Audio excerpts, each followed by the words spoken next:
तुळरास या आठवड्यात आपणास कुटुंबियांचं उत्तम सहकार्य मिळणार आहे. कुटुंबियांच्या सहवासात वेळ घालवल्यामुळे व त्यांच्याबरोबर फिरायला गेल्यामुळे उत्तम वातावरण निर्मिती होणार आहे. त्यामुळे सर्वजण अत्यंत खुश असतील. आपल्या वैवाहिक जीवनात एखाद्या व्यक्तीच्या हस्तक्षेपामुळे गैरसमज व कटुता निर्माण होण्याची संभावना आहे, तेव्हा सावध राहा. प्रणयी जीवनातसुद्धा चढउतार होतील. शैक्षणिक जीवनात यशप्राप्ती होणार आहे. विद्यार्थी एखाद्या विषयात जागरूकता दाखवतील. आपली आर्थिक स्थिती उत्तम राहणार आहे. व्यवसायात आपल्या सुरू केलेल्या योजना ज्या बंद पडल्या आहेत त्या पुन्हा सुरू करण्यात आपण यशस्वी व्हाल. नोकरी करणाऱ्यांना नवीन नोकरीची ऑफर येईल. चालू नोकरीतसुद्धा नवीन काही शिकण्याची संधी मिळेल. पदोन्नतीची संभावना आहे. आपण जमीन किंवा प्रॉपर्टीत गुंतवणूक करू शकता. शेअर बाजारात गुंतवणूक करण्यासाठी सुद्धा हा आठवडा अनुकूल आहे. तूळ राशीसाठी उपाय: तुमच्या घराजवळील ग्रामदेवतेच्या मंदिरात जाऊन तेलाचा दिवा लावावा. वृश्चिक रास हा आठवडा आपल्यासाठी पूर्वीपेक्षा उत्तम आहे. विवाह इच्छुकांना त्यांच्या पसंतीचा जोडीदार मिळणार आहे. प्रणयी जीवन सुखद होईल. वैवाहिक व्यक्ती त्यांच्या वैवाहिक जीवनात खुश असल्याचं दिसून येईल. जोडीदारास कार्यात यश प्राप्त होईल.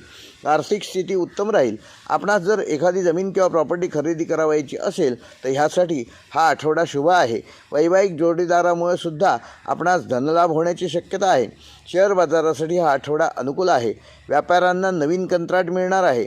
जर आपले एखादे सरकारी काम खोळंबले असेल तर ते सुद्धा पूर्णत्वास जाईल. नवीन नोकरीची ऑफरसुद्धा येईल. विद्यार्थी त्यांच्या मित्रांच्या सहवासात वेळ घालवतील. त्यामुळे अभ्यासात त्यांचं नुकसान होणार नाही ह्याची मात्र काळजी घ्या. प्रकृती पूर्वीपेक्षा चांगली राहिली तरी ऋतुबदलामुळे त्यात चढउतार होण्याचे संकेत आहेत. वृश्चिक राशीसाठी उपाय: गाईला गूळ व चणा डाळ खायला द्या. धनुरास हा आठवडा आपल्यासाठी अत्यंत प्रणयकारक ठरणार आहे. वैवाहिक जोडीदारांच्या सहवासात अनेक सुखद क्षण घालवाल. त्यांच्यासह एखाद्या ठिकाणी फिरायलासुद्धा जाल. जोडीदाराकडून एखादी चांगली भेटवस्तू मिळेल. घरात एखाद्या नवीन पाहुण्याचं आगमन होईल. विवाह इच्छुकांसाठी चांगले स्थळ येईल. ह्या आठवड्यात आपण आपला पैसा वायफळ खर्चासाठी म्हणजे अनावश्यक खर्चासाठी वापराल. शेअर बाजारात गुंतवणूक मात्र करण्यापासून सावध राहा. आपली आर्थिक स्थिती उत्तम राहील. हा आठवडा व्यापाऱ्यांसाठी मेहनत करण्याचा आहे. नवीन कंत्राट मिळेल. नोकरीत बदल करण्यासाठी आठवडा प्रतिकूल आहे. कला, डिझायनिंग, मार्केटिंग इत्यादी काम करणाऱ्यांना चांगला लाभ होणार आहे. विद्यार्थ्यांचं मन विचलित झाल्यानं अभ्यासावर लक्ष केंद्रित करणं आवश्यक आहे. ऋतुबदलामुळे प्रकृतीत चढउतार होत असल्याचं दिसून येईल. उच्च शिक्षणासाठी हा आठवडा उत्तम आहे. आपणास आपल्या आवडीचे विषय शिकण्याची संधी मिळेल.